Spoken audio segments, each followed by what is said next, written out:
Tag TV brings you daily news bulletin from India. Breaking news and views from India.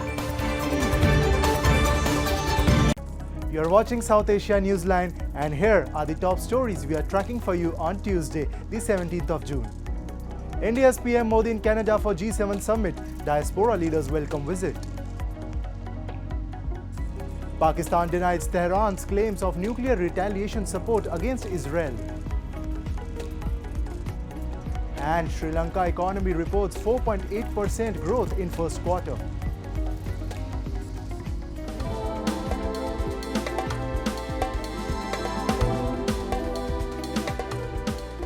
And now for all the details.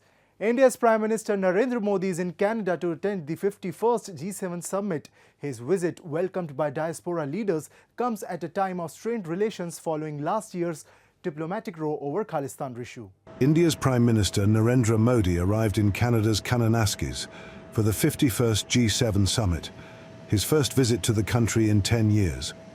On the sidelines of the summit, Modi will also hold key bilateral meetings during his 23-hour stay before heading to Croatia. India is not a member of G7, but Canada's Prime Minister Mark Carney has invited Modi to attend the G7 outreach session that will focus on global issues like energy and innovation. Prominent leaders of the diaspora have welcomed Modi's visit, marking a reset in ties after they soured in the past 2 years over the Khalistan issue. Our Prime Minister Mark Carney has done a tremendous job by inviting and making these relations softer and good for the interest of Canadians in Canada. This has been a point of tension for a long time and inconvenience for a lot of Canadian citizens. This time, this invitation and acceptance by the Prime Minister Narendra Modi will make a huge difference in the relationships of Canada and India. दोनों country democracies हैं और दोनों को एक दूसरे की economy boost करने के लिए बहुत ज़रूरत है।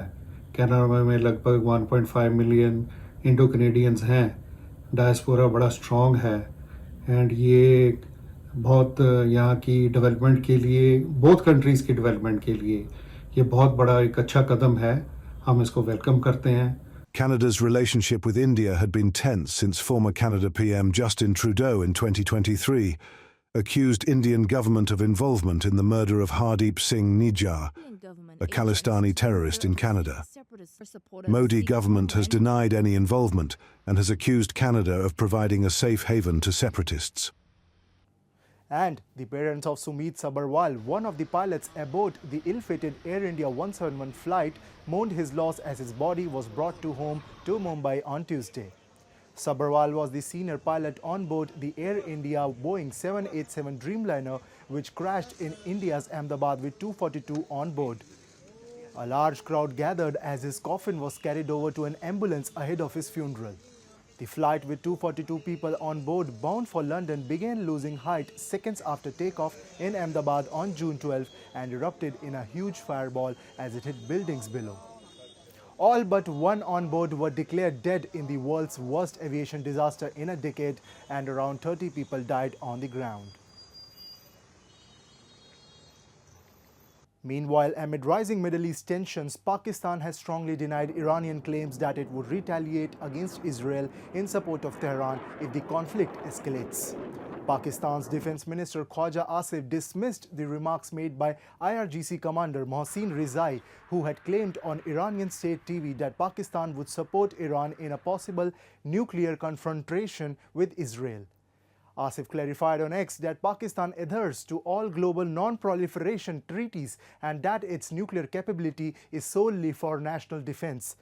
Iran and Pakistan share a 900-kilometer border and have had a tense relationship, especially after both sides conducted tit-for-tat strikes in early 2024 targeting alleged militant hideouts. The fresh tension comes after Israel's airstrike on June 13, reportedly killing 224 people in Iran. The conflict has now entered its fourth day, with both sides firing new waves of missiles amid international pleas for diplomacy and de-escalation. Moving on, decades of neglect and broken promises have left the roads in POJK in a state of utter disrepair. As locals struggle without basic infrastructure, the so-called main highways remain little more than broken trails. A report. Pakistan-occupied Jammu and Kashmir remains trapped in a vicious cycle of neglect and broken promises. The so-called main highways are little more than patched-up trails. Chhatar cross से ऊपर ये हस चौकी तक ये जो सारा रास्ता है रोड का, ये मेन हाईवे है। नीचे वाली एक रोड रिपेयर हो रही है, वो एक लिंक है, लेकिन ये 85 से लेके आज तक इस रोड पे कोई अमल दरामद नहीं हुआ। ना हमारे किसी मिनिस्टर ने, ना किसी वजीर ने, ना किसी MLA ने, किसी ने भी इसकी तरफ रुझान ही नहीं किया, बस अपने वोट लिए और निकल गया। The residents here feel betrayed. While politicians show up during elections promising development, the ground reality remains unchanged for decades.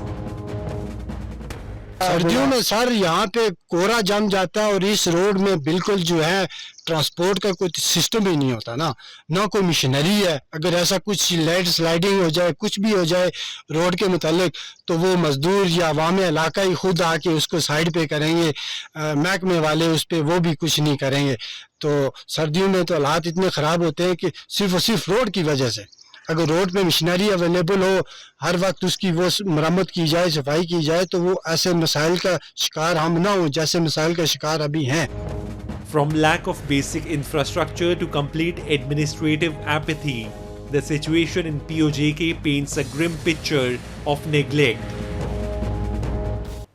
And Sri Lanka's economy grew 4.8% year-on-year basis in the first 3 months of 2025, reflecting a strengthening recovery from its worst financial crisis in decades, according to the official data. Due to a severe dollar shortfall, the country's economy went into a free fall in 2022, leading to a 7.3% contraction as it grappled with soaring inflation. In the year 2023, Sri Lanka's economy shrank 2.3%. But the island nation made a stronger than expected recovery last year, posting 5% growth as the International Monetary Fund's 4-year bailout bore fruit. Sri Lanka's President Anura Kumara Dissanayake on Monday said that in the aftermath of the financial crisis, the country now plans to discuss with the IMF to attract more foreign investment. Earlier, the IMF's first Deputy Managing Director, Geeta Gopinath, informed that Sri Lanka and other small open economies also now faced major risks given tariffs, geopolitical conflict and economic fragmentation, and that is why there is no room for policy errors. She noted that about half of Sri Lanka's 16 past IMF programs had ended prematurely, with reform fatigue setting in and hard-won gains being reversed. And Bangladesh Chief Advisor Muhammad Yunus, during a meeting with the Vice Chairperson of the United Nations Working Group on Enforced or Involuntary Disappearances, said that Bangladesh would welcome any support from the UN in its investigations into enforced disappearances in the past 1.5 decades. I wish the United Nations were associated with our ongoing inquiry into the incidents of enforced disappearance. It will give the process some strength, Yunus said. The UN officials lauded Bangladesh interim government's initiatives, particularly the country's accession to the International Convention for the Protection of All Persons from Enforced Disappearances. Yunus also said that the government is extending the tenure of the commission until December, reported Dhaka Tribune. The move comes amid long-standing allegations and investigations by the Yunus-led government against former PM Sheikh Hasina's administration of hundreds of enforced disappearances, mostly targeting opposition activists, journalists and critics since 2009. Many of these cases remain unresolved, with families still seeking justice. That's all in tonight's edition. We'll see you same time tomorrow. Good night.